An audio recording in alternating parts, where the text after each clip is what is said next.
Good evening. Welcome to California Today. My name is Liang Zhang. Here is a preview of some of today's stories. California is asking for support and a presidential emergency declaration to aid with the storm's impacts. This comes as another atmospheric river brings rain and snow to the Golden State. Lawmakers are planning to propose a new bill to ban U.S.-based retirement funds from investing in China. NTD spoke to the resolution's author and to hear more about its goals and process for becoming law. Authorities in Southern California found a newborn abandoned in a trash can. The city's police sergeant says an investigation is underway, but also hopes to inform the public about safer options for surrendering a child. President Biden, who was scheduled to visit California next week, granted the storm-weary state an emergency declaration on Friday after the governor requested help. It is the second one this year. Authorities predict a new series of storms that will bring more flooding and blizzards. Governor Gavin Newsom requested a presidential emergency declaration on Thursday to support the state amidst the severe storms. Newsom declared a state of emergency in 21 counties to support disaster response and relief efforts. In a statement, Newsom said, "California is deploying every tool we have to protect communities from the relentless and deadly storms battering our state." If approved, counties directly impacted by the storm can immediately access direct federal assistance. It would include generators, road clearance equipment, and potential sheltering and mass care assistance.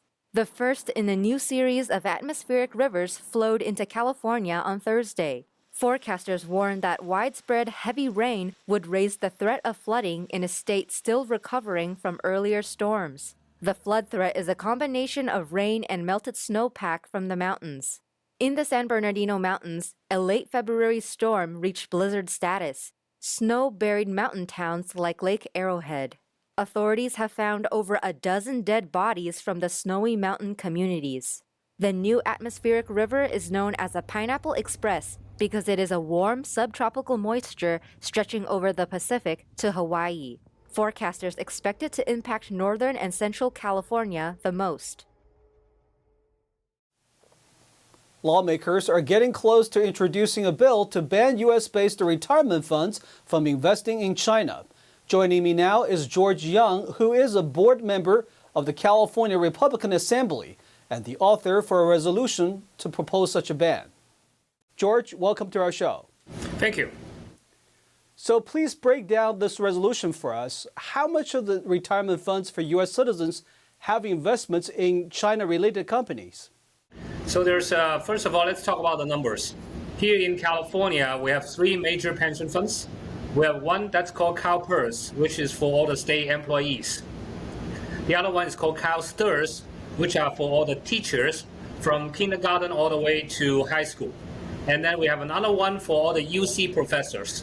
The first one have about $400 billion. It's called CalPERS. The second one is called CalSTRS, about $300 billion.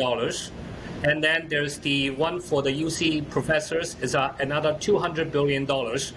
So in California alone, we have $1 trillion in public pensions.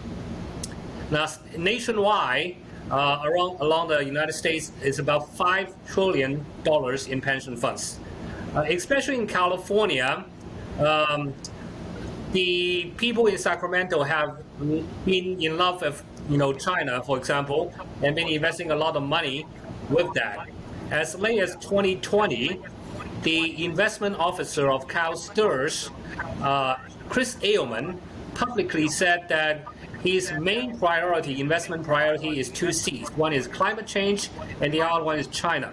So I'm very worried that we are investing too much money in China, which is going to lose money, and it's going to hurt retirees in California and also the school boards and local government that are dependent on those pension funds to fund their obligations. I read the resolution. You cited several reasons like lack of transparency. Can you elaborate on that? First of all, I see this not necessarily as, I don't like the Communist Party in China, which I don't. But the main thing is that we need to protect the safety of these pension funds. We don't want, this should be very secure investments, should not be risky investments. As you probably know, there's three main issues with investing in China for a long time. It's not just right now, but for a long time. Number one, there's no free flow of information. For example, the government information about GDP or population is all wrong. For example, a couple of years back, there is a problem with, say, poisonous milk baby formulas. Those information are suppressed by the government. As an investor, you need to know that information to make sure that your investment is secure.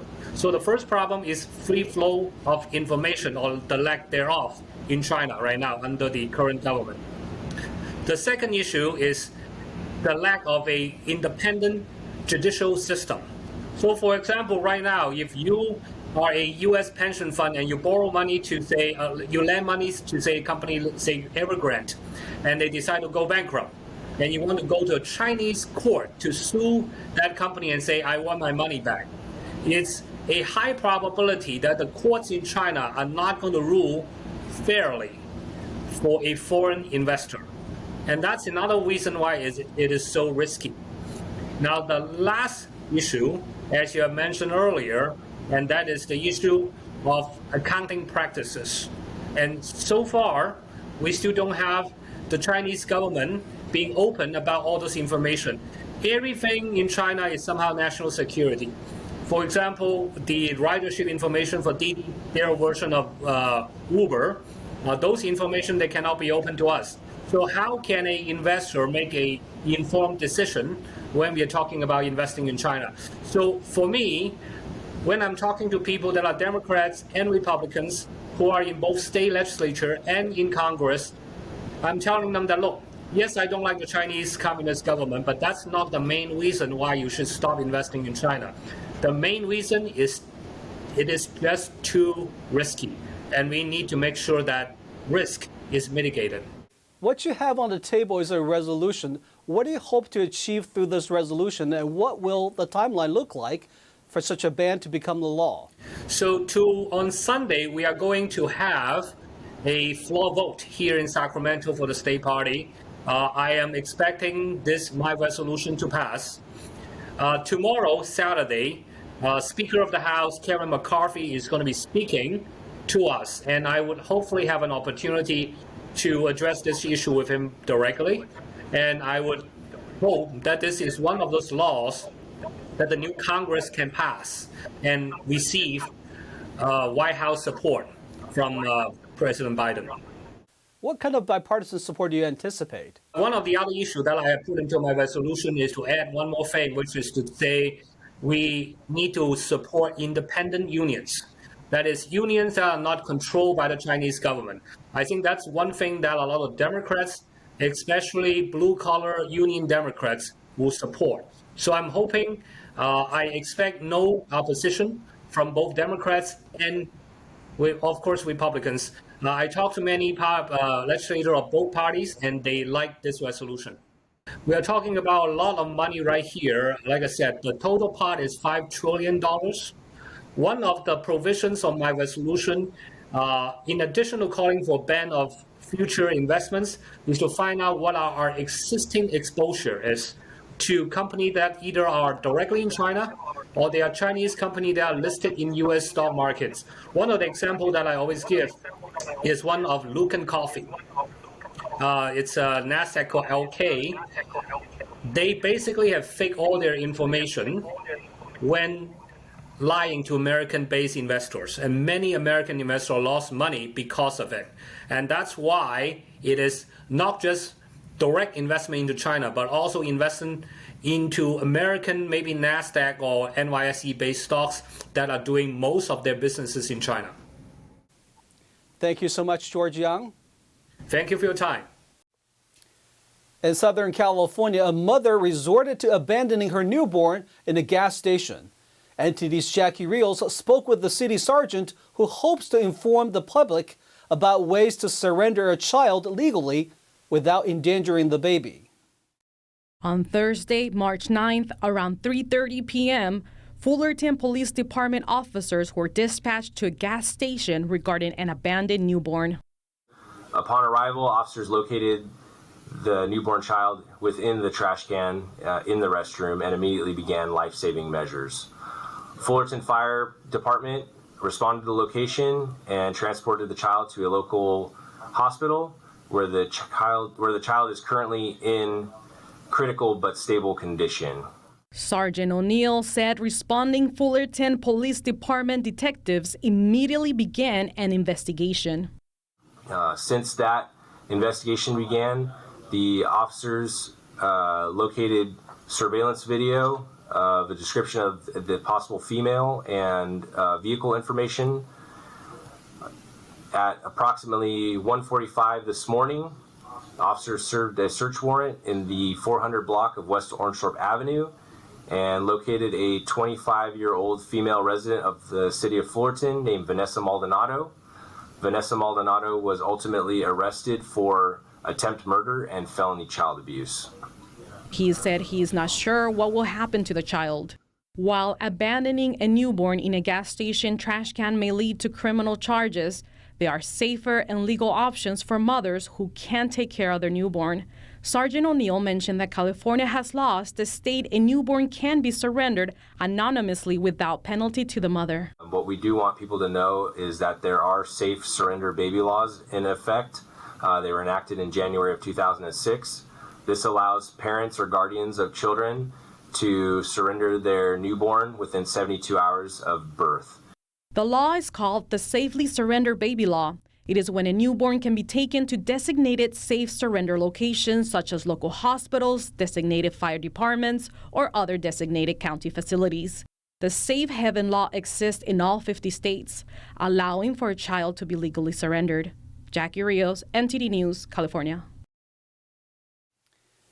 We're going to take a short break, but here's a look at what we got for you when we come back. The state is suing the city of Huntington Beach over its housing laws, but the city responded with its own counter lawsuit shortly after. San Francisco approved a cannabis dispensary near a school. The decision came despite opposition from local residents. That and more on California Today.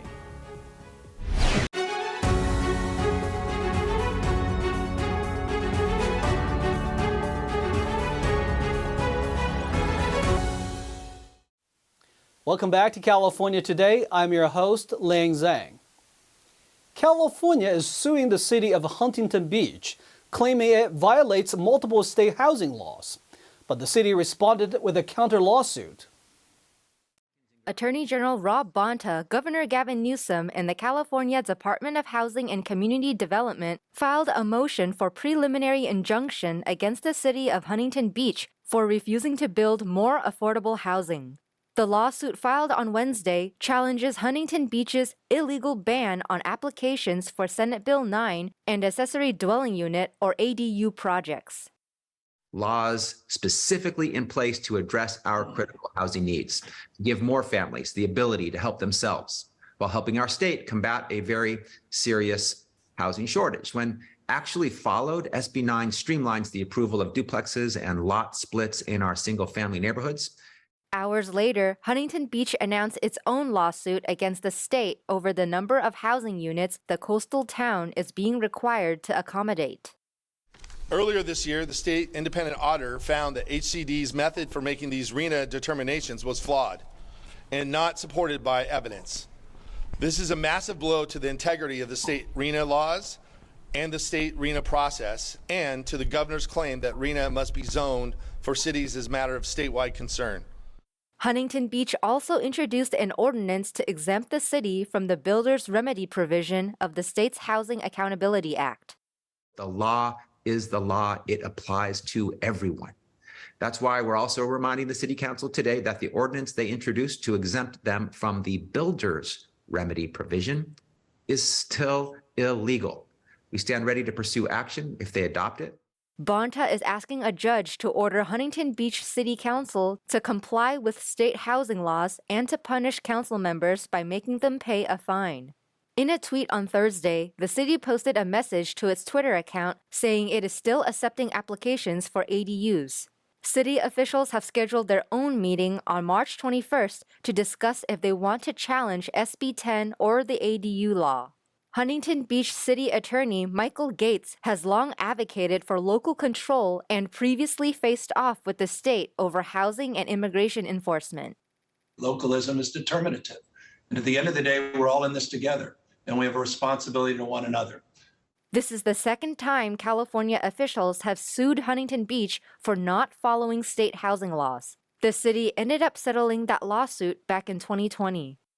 Huntington Beach, as a charter city, will stand on its constitutional rights under Article 11 of the California Constitution and defend itself from the state's overreach. I am committed to defend the city and its wonderful property owners who enjoy this quiet suburban beach town. California's housing and homelessness issues have continued to worsen each year despite the Democrat-controlled state legislature spending billions of dollars in taxpayer money on the problem. State housing officials say California needs an additional 2.5 million homes by 2030 in order to keep up with the demand. But the state builds about 125,000 houses each year, which would leave California well short of that goal. San Francisco approved a cannabis dispensary near a school, despite protests from locals. Let's hear what they have to say. And Commission President Tanner. Aye. So moved, Commissioners. That motion passes unanimously 5-0. The San Francisco Planning Commission unanimously approved on Thursday a cannabis dispensary location near an elementary school in Chinatown. We should talk to DPH about their education program and the schools about their education program. We could have a broader hearing, not just about this, whether it's close, but what we're doing, broadly to educate youth about cannabis. As much as it has been a difficult issue for me not to listen and clearly take into consideration the voice of the community, I would share with, as my commissioners do, that this is actually a very good location. It was a last-minute special agenda item despite protests from community members. We feel this city is opening too many dispensaries, especially near schools, so we want them to increase the buffer zone or include preschools and daycare centers in the buffer zone, so there's not so many dispensaries around children. So we're trying to protect the children and keep the neighborhood safe.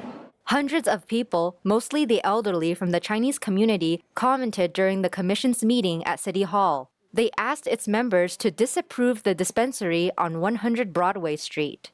The development of the healthy and stable community must be a balance to all aspects, including economic, culture, education, healthy care, recreation, and art. Even though most of the people at the hearing said no. So the frustration is the planning commissioners are not listening to the residents, and the people are very upset, very angry. Hundreds of people show up, they oppose, but they unanimously approve. There's a disconnect. Something's not aligned. They're not hearing us. We don't know why. And that's why we have so many people here today. According to Weed Maps, which shows local cannabis dispensaries and delivery services, there are over 40 dispensaries in the city. The San Francisco Office of Cannabis site lists over 120 proposed retail licenses for the city. Now let's check in with NTD's Carlos Reyes for today's Sports Roundup.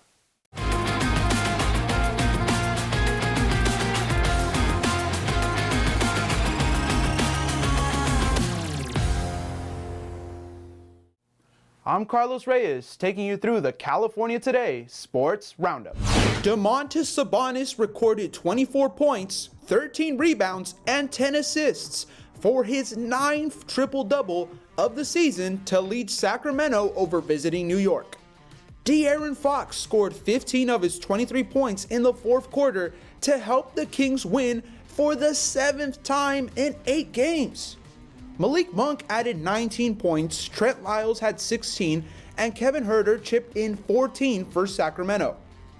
RJ Barrett had 25 points, Julius Randle amassed 23 points and 10 rebounds, and Quentin Grimes scored 19 points as New York lost its 2nd straight game following a season-best 9 consecutive victories. Jalen Brunson aggravated his left foot injury and missed the second half. He scored 19 points in 19 first-half minutes in his return from a 2-game absence. Sacramento Kings 122, New York Knicks 117. Tyus Jones scored 22 points in Ja Morant's starting spot. Jaren Jackson Jr. and Desmond Bane chipped in 21 apiece as the Memphis Grizzlies overcame the absence of their star to overpower visiting Golden State.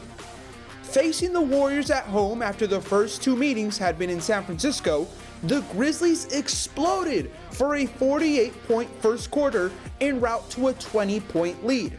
Memphis buried 8 three-pointers in the first 12 minutes, with Jackson, Jones, and Luke Kennard hitting 2 apiece. Making 4 of his 8 three-point attempts, Stephen Curry led all scorers with 29 points for Golden State, which completed a winless 3-game trip. The Warriors have lost 8 straight on the road, dating back to January 30th, and fell to 7-26 away from home. Grizzlies 131, Warriors 110. Robert Thomas scored a goal and added an assist as St. Louis beat visiting San Jose despite Sharks defense man Erik Karlsson setting a personal mark. Torrey Krug, Sammy Blais, and Jacob Vrana also scored for the Blues, who won for just the second time in their last 10 games. Pavel Buchnevich had 2 assists for St. Louis, and Jordan Binnington made 32 saves to earn his first victory since February 16th. Karlsson and Thomas Hertl scored for the Sharks, who are 2-9-1 in their last 12 games. Karlsson's goal was his 20th of the season and marked his 83rd point of the season, setting a career-high point total. Despite the loss, Karlsson set history by equaling the mark set by Brent Burns for most points scored by a defenseman on the Sharks. He shows no signs of slowing down, having scored 83 points in just 66 games, already surpassing his career high of 82 points in 82 games. Blues 4, Sharks 2. And that is it for today's Sports Roundup. I'm Carlos Reyes. Thanks for watching. That's all we've got for you tonight. We would like you to join us again on California Today every weekday at 8:30 p.m. Make sure to check out our broadcasts on our California Today webpage. You can find it at ntd.com/California-today. You can also find all of our top latest clips there, ready to share with friends and family. Send us a message on Twitter, Facebook, or Instagram, or through our email, california.today@ntd.com. I'm Ling Zhang. Have a wonderful evening.